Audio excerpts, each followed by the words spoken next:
O mga kabunyog, mga kababayan, welcome sa inyong lahat. Sa ating mga regular ng viewers dito sa aking bagong YouTube channel. Bago itong ating YouTube channel at mayroon din itong Facebook page, Veritas. Dito po pumipili po ako ng isang topic, dinidiscuss ko po ito araw-araw para malaman ng ating mga kababayan ang katotohanan, ang Veritas, dahil ang katotohanan ang magpapalaya sa ating bayan. So ngayon, dahil mainit na topic itong hindi na raw magko-cooperate yung mag-asawang Diskaya. Na daw sila, hindi na daw sila makikipagtulungan. Pero ayon kay dating Secretary of Justice, ngayon ay Ombudsman, Boyeng Rimulya, wala namang bago diyan. Parang sa kanya nakita niya na 'yan na foresee niya na 'yan na talagang hindi naman magko-cooperate 'yan pagdating ng panahon. Ayon kay Ombudsman Rimulya, noong Secretary of Justice pa siya, nag-walk out na daw 'yan. Ang malinaw daw kasi dito sa mag-asawang Rimulya, mag-asawang Diskaya, hindi naman sinasabi lahat, may pinoprotektahan sila. Mayroon silang ini-spare o pinapaligtas na mga tao. Ayaw nila itong banggitin kahit may pananagutan. Selective ang kanilang testimonya. At tinanong ni Pinky Webb sa programa ng Bilyonaryo News Channel, sino po ba ang tingin nyo pinoprotektahan niya? Talagang pinangalanan talaga ni Ombudsman Rimulya, si Bongo, sabi niya. Kung may isang pinoprotektahan itong mag-asawa, si Bongo. Ayon kay Ombudsman Rimulya, nakatransaksyon ng mga Diskaya yung pamilya ni Bongo panahon ni Duterte. May joint venture yung korporasyon ng mga Diskaya doon sa CLTG Construction. Ay, ang CLTG Construction, initial yan ni Bongo Christopher Lawrence Tisorogo. Pero nung hinihingi na daw nila ang mga testimonya nitong mag-asawa, hindi man lang nababanggit ang CLTG, hindi man lang nababanggit si Bongo.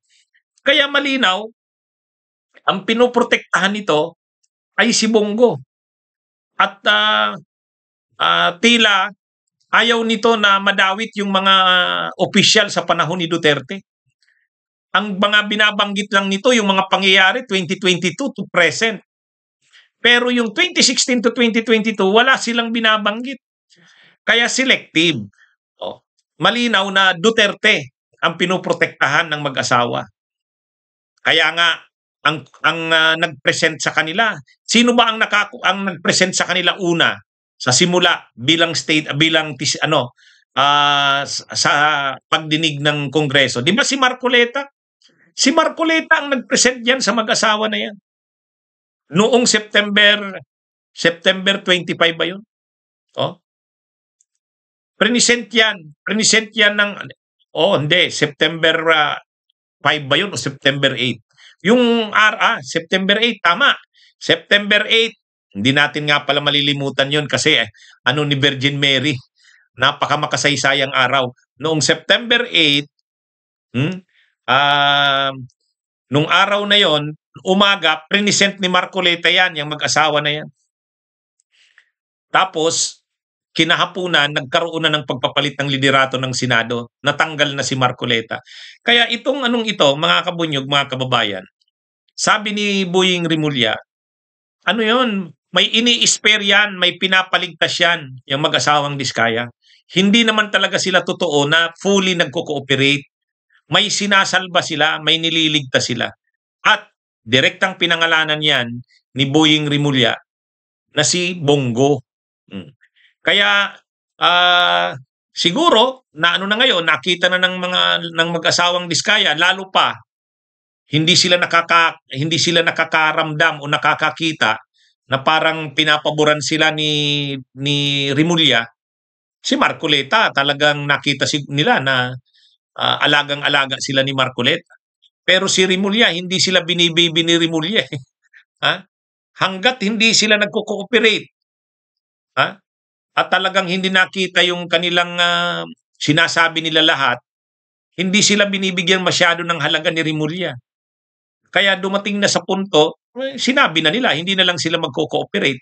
Na bagay na hindi naman kinabigla ni Boying Rimulya. Dahil nga may pinoprotektahan ang mag-asawang ito. At ang pinoprotektahan nila ay si Bongo. Yan yung ano. Hindi lang si Bongo yan. Kahit yung mga galamay ni Duterte, kasi ano nga sila eh, yung mga anomalya sa panahon ni Duterte, hindi nila masyadong binabanggit eh. Kahit nung in-interview daw sila ng DOJ, hindi nila binabanggit. Kahit sa ICI, nung ini-interview ng nila Babe Singson, hindi naman nagko-cooperate yung mag-asawa na yan. Kaya nga si Babe Singson, ang sabi ni Babe Singson, member ng ICI, hindi naman hindi nila irerekomenda ito na maging state witness. O doon na yan. Doon na yan na nag-react na itong mag-asawang Diskaya. Parang wala silang kakampi. Hindi sila pinapaboran nila Babe Singson ng ICI, hindi sila pinapaboran ni Rimulya na ngayon ay ombudsman. So wala nang nakikita itong mag-asawang Diskaya. Ang gusto kasi nila, yung sinabi lang nila na kukunti lang naman, at hindi naman nila sinasabi lahat, may pinoprotektahan sila.